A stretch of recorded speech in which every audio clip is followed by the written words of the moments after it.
Hello everyone. పిల్లలకి lunch బాక్స్‌లకైనా సరే, లేదంటే ఈవినింగ్ స్నాక్ లాగా అయినా సరే చాలా సింపుల్ అండ్ టేస్టీగా చేసుకునే రెసిపీ చూపిస్తున్నాను. చూసేయండి. దీని ప్రాసెస్ కూడా చాలా సింపుల్. ముందుగా చిలకడ దుంపల్ని ఇలా చిన్న చిన్న పీసెస్ లాగా కట్ చేసుకోండి. అటు లంచ్ బాక్స్‌లోకి కూడా వీలుగా ఉండేటట్టు, వాళ్ళు 2, 3 తిన్నా సరే హెవీగా ఉండేటట్టు ఉంటదనమాట ఈ రెసిపీ కూడా. ముందుగా స్టవ్ ఆన్ చేసి ఇలాంటి స్టీమర్ ఉంటే కనుక మీరు స్టీమర్ పెట్టుకొని దాంట్లో కొన్ని వాటర్ వేసుకొని పైన జల్లెడ దాంట్లో మనం కట్ చేసి పెట్టుకున్న చిలకడ దుంప ముక్కల్ని కూడా వేసుకుని స్టీమ్ చేసుకోండి. ఒకవేళ స్టీమర్ లేదనుకుంటే కనుక ఇడ్లీ పాత్రలో కూడా మీరు ఇలా స్టీమ్ చేసుకోవచ్చు, లేదంటే ప్రెషర్ కుక్కర్లో కూడా స్టీమ్ చేసుకోవచ్చు.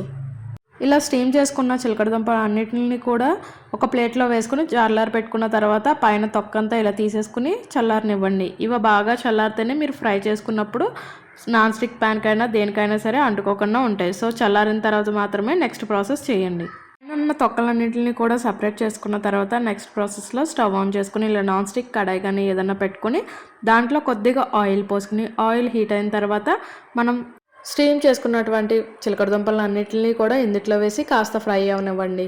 ఇవి ఫ్రై చేసే ప్రాసెస్ మొత్తం కూడా మీడియం ఫ్లేమ్లో పెట్టుకుని ఫ్రై చేసుకోండి. ఇవి బాగా ఫ్రై అయిన తర్వాత ఇందులోనే తగినంత ఉప్పు, చాట్ మసాలా ఉంటే కనుక చాట్ మసాలా, లేదంటే చాట్ మసాలా స్కిప్ చేసి లెమన్ స్క్వీజ్ చేసుకోవచ్చు స్టవ్ ఆఫ్ చేసిన తర్వాత. అలానే కొద్దిగా కారం కూడా వేసి బాగా ఫ్రై అవనివ్వండి.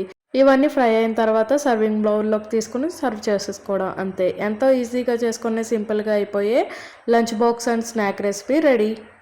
Yummy, yummy, super yummy.